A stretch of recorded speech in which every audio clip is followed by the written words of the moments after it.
Gepleýär Azatlyk Radiosu.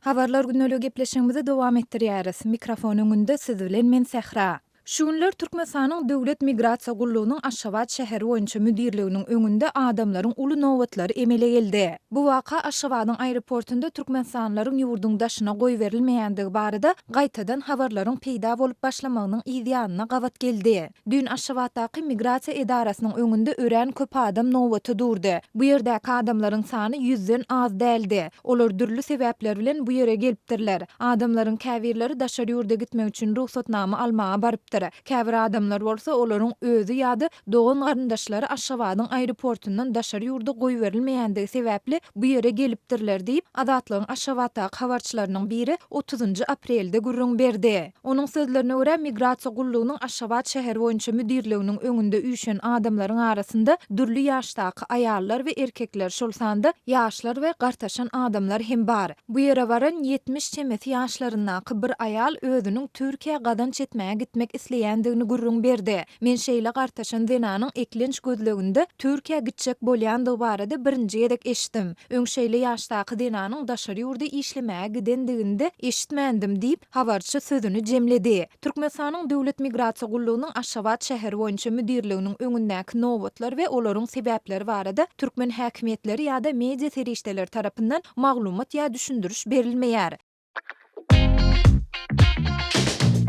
Türkmenistan'dan Azatlyk Radiosunyň azathabar.com web saýtyna Sayfon 3 proxy ulgama arkaly howpsuz ýagdaýda girip bilersiňiz. Sayfon 3 dowamly özgörýär. Şonuň üçin ony her 2 hepdeden täzeläp durmagy unutmaň. Gepleýär Azatlyk Radiosu siz habarlar gündeligimizi dinleýärsiňiz. Gepleşigi men Gözel Hudaýberdiýewa dowam etdirýärin. Türkmenistan Orsiýetden tohumlyk gallany satynalary bu barada habar berýän media serişdeleriniň maglumatlaryna görä, may aýynyň ortalarynda Türkmenistana Orsiýetiň Stavropol regionundan gallanyň eksport edilmegine garaşylýar. Novosibirsk trawynyň kärhanasy tarapyndan ýetişdirilen buğday Türkmenistan Respublikasyna eksport ediler. Maýyň ortalaryna tohumyň eltilmegi barada lalaşyga gol çekmek planlaşdyrylýar diýip 30 aprelde News 1777.ru atly neşir habar berdi. Öpçün ediljek güýzki buğday tohumynyň eksportynyň meçber 2019-njy ýylda 10.000 tonna bolar üstesine kärhanada Türkmen tarapynyň agdan meçberine laýyklykda arpa, ýorunja we beýleki obu hojalygy önümleri bilen öpçün etmek tejribesi hem bar diýip Neşir Orsiýetiň Stavropol regionunyň obu hojalyk ministriniň orunbasary Andrey Aleynikovy setirlýär.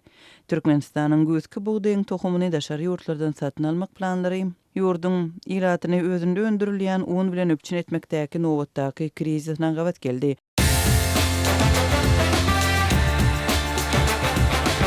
Дорогие радиослушатели, информация «Радио Азатлык» теперь доступна и на русском языке. Наш сайт на русском rus.azathabar.com.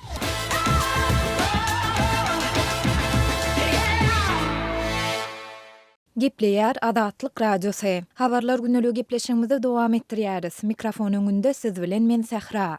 Aşgabatyň aeroportunda Türkmen Howa ýollary kompaniýasynyň uçurlarynda sapar edýän ýolagçylaryň goşlarynyň ogurlanmagy ýa-da gitmegi bilen bagly ýagdaýlaryň köpelendigini Azatlyk Radiosynyň ýurt içindäki habarçylary aýdýarlar.